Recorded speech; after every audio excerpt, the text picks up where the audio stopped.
with a short clarinet whistle from Stephanie. The light fades as quickly as it had bloomed. What was that? Alright, dog. Nadia. Dog, naughty dog. Naughty dog. Let's have a chat. Let's have a sit-down talk.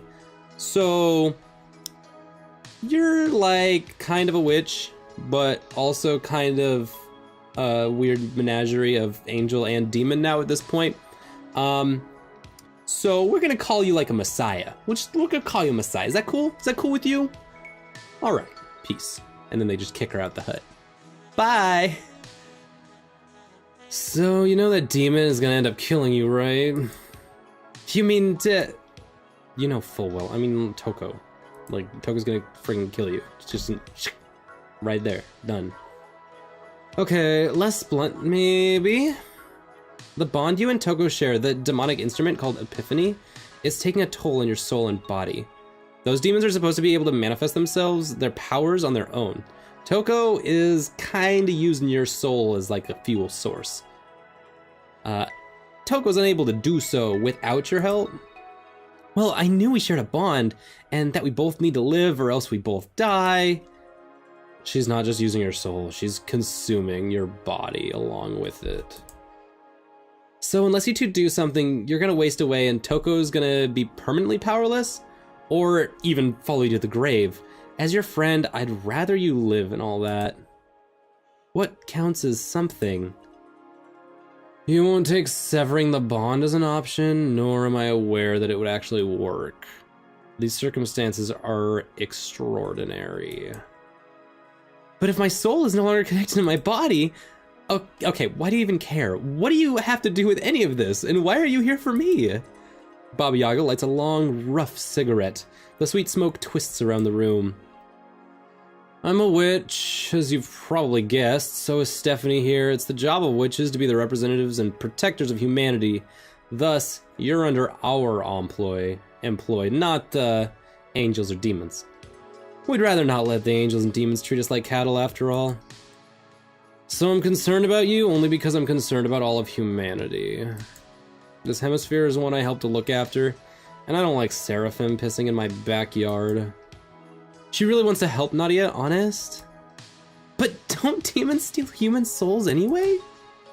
Steal? Not anymore. We have an agreement that they only get souls after we die. It actually works out pretty well. You don't want to know what would happen to this realm if our souls just got to float around.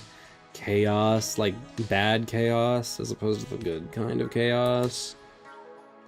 But that doesn't mean demons don't overstep the agreements. You're lucky that Demon's sister was trying to get Toko to use Epiphany. She could have actually hurt you. Or messed you up mentally. Like, there's a lot of routes they could have taken. You did something weird there. I'm not sure what you did, but somehow you and Toko agreed to something that really fucked the rules. This means your life is in danger, both from Toko and from those who would want to hurt Toko. As your friend, I can't let you go on without doing something about this. I still don't know what that something is. There's actually a lot of somethings we can do, but just a second. I need to talk with you in private. Uchitli? Sure, Nadia, can you read lips? No, no, I can't. Excellent, we'll get back to you shortly. Please hold. For someone who hates phones, I can't believe... Stephanie's voice trails off, replaced by silence, twisted into soft, rhythmic noises, as if rain is falling upon a timpani. Hey, this... Baba Yaga holds up a finger, up to Nadia as she carries on her conversation with Stephanie. The elder witch looks both amused and annoyed, while the younger passionately argues her case, whatever it may be. Both Baba Yaga and Stephanie turn to Nadia. The noise fades. Okay, so in light of our duty to protect humanity and you still somehow being a human and like alive and stuff, your strange situation with Toko and the things Stephanie told me about you, we're gonna go with Stephanie's idea. Trust me, it'll be perfect for you. Baba Yaga flicks her cigarette ashes into an ashtray. To oversimplify your predicament, your soul is out of balance with what Toko wants from it. It's why she relies so much on you and why her strength depends on her closeness to you. Ugh, she grimaces briefly. If it's your wish to stay in that demon's company, you'll need to be equipped with the necessary tools to balance the flow between you and Toko. In short, you a witch. You mean become a witch? You a witch. I'll do it! I know you'll need a lot of oh, you'll do it! Okay, after all that, aren't you just angry at us for kidnapping you? Well, you had better reasons than Devin. Though I wish you had at least tried to explain it with Toko around. Like she'd listen. But I always thought it'd be cool to be a witch, or cast magic and all that, maybe tame a unicorn too. Also, let's get back to that mermaids thing, like, are we still up on mermaids and centaurs? Is that for reals, or are we, like, where are we on that? Get back to me, just let me know. This is like a fantasy book come to life. I'm still mad at Billabin for how he painted me. But I'll totally do it. Hold your horses. Baba Yaga rubs her forehead. You're an exuberant student now. Those always end up bitter by the end of her training. It's just because you're so mean, Uchoka. Stop that, or I'll remove your mouth again. By the way, Nadia, notice anything strange? Yes! Literally everything. Thanks for asking. Yeah, no, I mean like, now, since you came in here. Narrow it down to the food Stephanie prepared. A bite of egg, a sip of tea, a sniff of smoke. They're completely normal? Wrong. They're normal, but everything has magic in it. You just haven't noticed yet. You did better than me. I guess the tea was spiked with poison. Everyone thinks I want to poison them or something. Why would I poison something I plan to eat myself? I don't like that grin you have, Miss Yaga. Don't worry, she wouldn't actually. Stop scaring potential apprentices. Anyway, in addition to protecting yourself, we can also help you strengthen your body and soul, and you'll need to be able to have control over yourself. Toko may have bonded with you, but you're not subservient to her just because she's the one who's using your spirit. That said, there's only so much you can do. A lot of this is going to be dependent on Toko. She needs to learn restraint and discipline and like how to be a human and like a lot of things. She's kind of a hot mess is what we call her in the witch business. She's a hot mess. If she can't work with you, she'll end up killing you. And be careful of Epiphany. Even if Toko's a bit weird, I've peered into Epiphany's psyche already. She's as much a manifestation of lust and desire as any succubus's instrument. And if Toko is going to be a late bloomer, she's likely to give in hard to her newfound impetus. Stephanie said you're not subservient to Toko, but Epiphany needs to be subservient to both of you. Toko will need to learn how to play, you know, unchecked power only kills you both faster, that kind of stuff. This will be hard for both of you, but it's exciting too. Stuff like this only happens once in a purple moon. I've only seen a light green one so far, but this might lead to something amazing.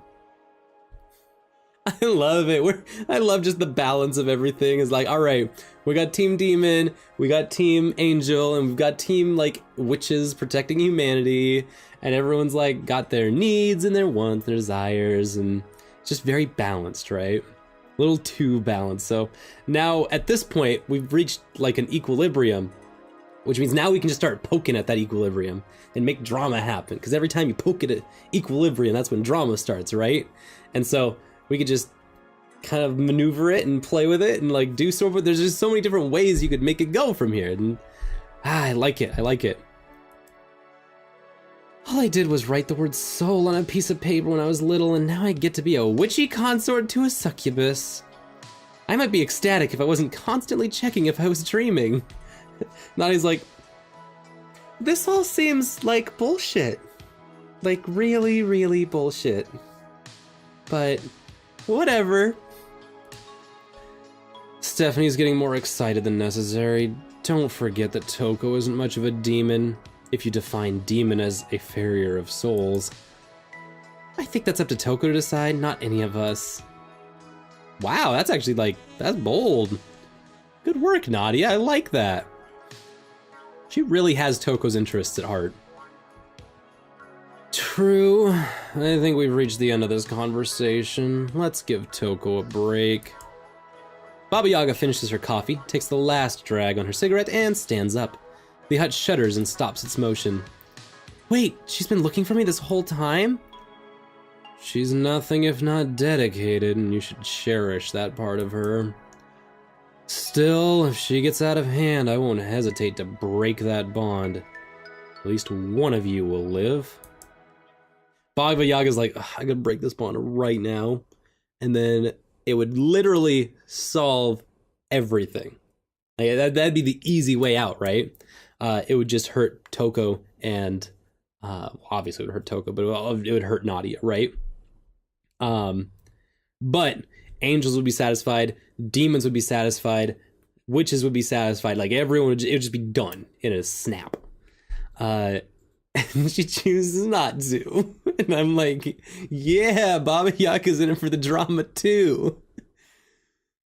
Whoever you are, get out here and bring Nadia. Toko cracks her knuckles and grits her teeth. She has never fought a witch before, but her desire has stripped away any fear. Toko, settle down. It's like past midnight. You've already lost like 3 fights today. The hut had disappeared around here, but where was it? She had been looking for it for the better part of an hour. Suddenly, a rush of wind announces the fat, feathery chicken popping out of nowhere in a burst of feathers, expanding into the witch's hut. Yeah, we're here. She's fine. You doing the relaxing thing yet? The crone steps out, looking somewhat exasperated, along with Stephanie and Nadia. Nadia, we did it! Toko suddenly rushes and launches herself into Nadia's arms. Are you okay? Did they hurt you? I'm perfectly fine. Are you sure? Yeah, they gave me food and everything. Food? What kind? Eggs and tea. They're not poisoned. We discussed this already. As long as the food is pure and untainted, as good food should be. Wait, what? Did you poison Nadia? She just said, I can't trust anyone that would kidnap her. Well, Devin, I don't trust Devin. Toko's having a rough day and lifetime. Devin merely sighs and shrugs. Witches generally don't tend to mess with other humans, sissy. You should know this. She's right. I only poison demons who take souls from little girls. What was that, trying to piss me off? Hun, if we wanted to piss you off, we'd just separate you from Nadia right now. Hold it, Cheatley. You said you'd teach Nadia, not go provoking anyone now just so you could have an excuse to get out of this. Too late, I'm making her eat those words, along with those eggs of hers. There's no way they compare to Nadia's egg frittata. Dang, well, that's really nice of you, Toko. Toko, listen to me for once. Nadia wraps her arms around Toko's shoulders and pulls her in tight. Just give it a rest today, okay? You're high-strung, I know. You're not getting in a fight with anyone else tonight. We're going home. We are going to do some calming stuff. Nadia can explain to you later. Uchitli, we should leave them be for now. So be it. Here, take this. Huh? What, an egg? Yeah, it's a way to get in contact with me. It's a cell phone. So you don't want to get a cell phone then? Just take the egg, Nadia. It'll be easier on all of us. Okay, still, cell phones are neat. Like, we all have cell phones. You could just... Actually, do you have a mag? No. You're no fun. First order of business for me to make a magical cell phone. Baba Yaga cuts our new student off by dropping the egg into Nadia's hands. Immediately, the worm shell splits and out attaches a tiny little chick. Oh my god, it's adorable. It looks emaciated. It's the miracle of life. The miracle of life is emaciation. Everyone knows that. It'll get, like, less gross looking, right? Well, I'm not giving a demon a remedial sex ed class. I think I'm heading off now. Nadia, your training begins at dawn tomorrow. It's 2 in the morning right now. Dawn. Yes, ma'am. Let's go, Ivan. So, what are you gonna name the cutie? I pick Vasilisa. What kind of name is that? A beautiful name. I don't get it. Hey, I'm heading home. See you two later. I guess we'll be seeing you in the morning. Wait, how do I use Vasilisa to communicate? She didn't explain that. You feed her, of course. Oh, that's very convenient, because I need to feed her anyway to keep her alive and stuff. Night. Night-night, everyone.